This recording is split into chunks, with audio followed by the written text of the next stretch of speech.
Salut à tous, c'est Brandon, j'espère que vous allez bien, en tout cas moi c'est le cas. Et aujourd'hui on déballe l'iPhone 12 mini et l'iPhone 12 Pro Max. Il y a quelques semaines, j'ai déballé les iPhone 12 et 12 Pro dans une première vidéo.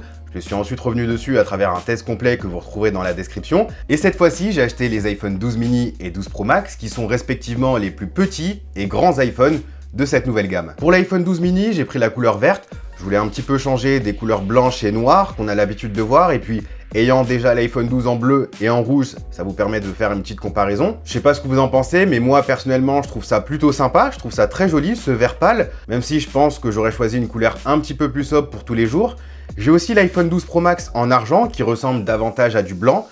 Je suis un petit peu moins fan comparé au bleu Pacifique et au graphite qui était vraiment magnifique. Mais encore une fois, ça sera une question de goût, et au moins ici, dans cette vidéo, vous pourrez les voir côte à côte pour, pourquoi pas, vous décider au niveau des couleurs. J'ai aussi la version dorée qui est un petit peu en retard et qui arrivera dans quelques jours, donc abonnez-vous sur les réseaux sociaux parce que je ferai quelques photos et vous pourrez voir les comparaisons de couleurs. On va commencer par l'iPhone 12 mini que j'avais vraiment hâte d'essayer. Alors, qu'est-ce qu'il y a de nouveau ? C'est principalement la taille qui change. C'est le premier iPhone de nouvelle génération signifiant avec Face ID, qui est aussi petit. On est sur une taille de 5,4 pouces et pour le coup, c'est assez fou de retourner sur un format aussi compact. Enfin, regardez-le à côté de l'iPhone 12 Pro Max.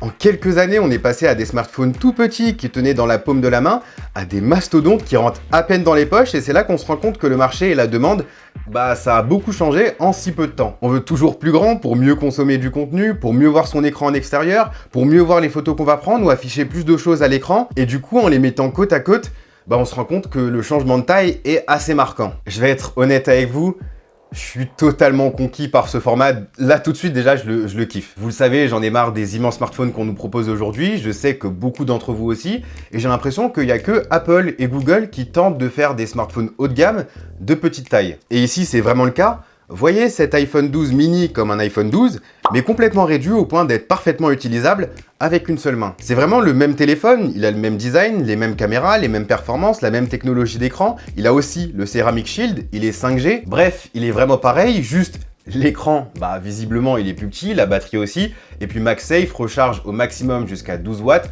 contre 15 sur les autres iPhones. Mais vraiment, il y a juste ça qui change. Je me tâte vraiment à le prendre en complément de mon Galaxy Z Fold 2.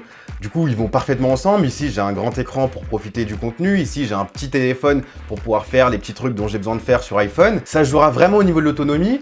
Dans tous les cas, je vous tiendrai rapidement au courant sur les réseaux sociaux.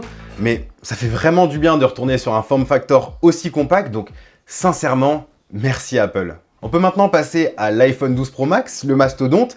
Et pour le coup, il est encore plus grand cette année. On passe d'un écran de 6,5 pouces sur le 11 Pro Max à 6,7 pouces. Et là, c'est tout le contraire de l'iPhone 12 mini.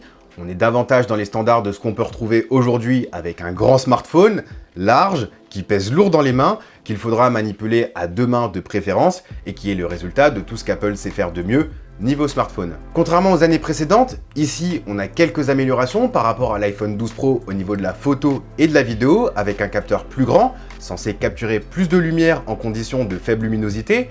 Il y a aussi une stabilisation au niveau du capteur et plus de l'optique, ce qui devrait là aussi apporter des meilleurs résultats niveau stabilisation vidéo, mais aussi pour la photo en supprimant les tremblements de la main. Et puis le zoom a aussi le droit à un grossissement plus important.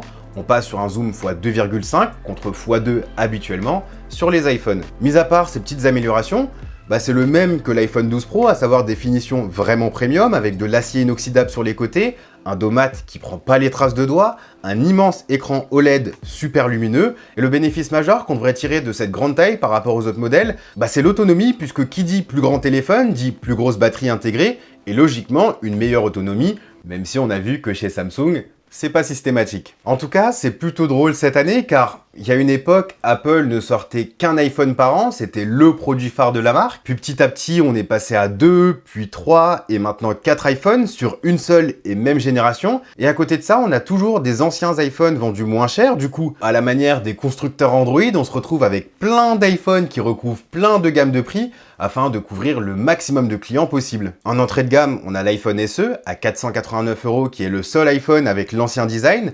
On a ensuite l'iPhone XR à 589 €, l'iPhone 11 à 689 € et enfin ces 4 iPhones qui se situent entre 809 et 1259 €. Ça fait 7 iPhones dispatchés entre environ 500 et 1300 €.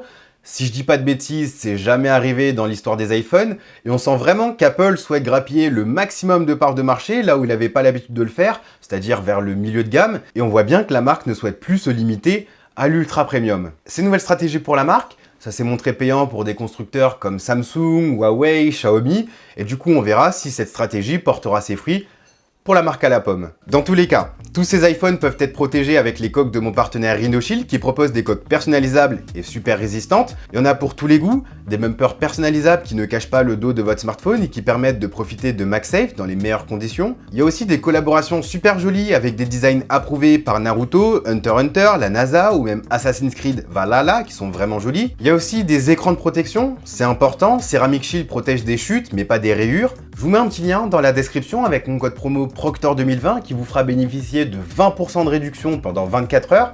Ensuite, ça repassera à 10%. Profitez-en, faut aller vite. 20% c'est cadeau quand même. Donc voilà pour mes premières impressions sur ces deux nouveaux iPhones. L'iPhone 12 mini, j'ai vraiment hâte de l'essayer. Je l'aime. Il est minuscule, je l'adore. En tout cas, merci à tous d'avoir suivi cette vidéo. Quant à moi, je vous dis à la prochaine. Prenez soin de vous. Peace.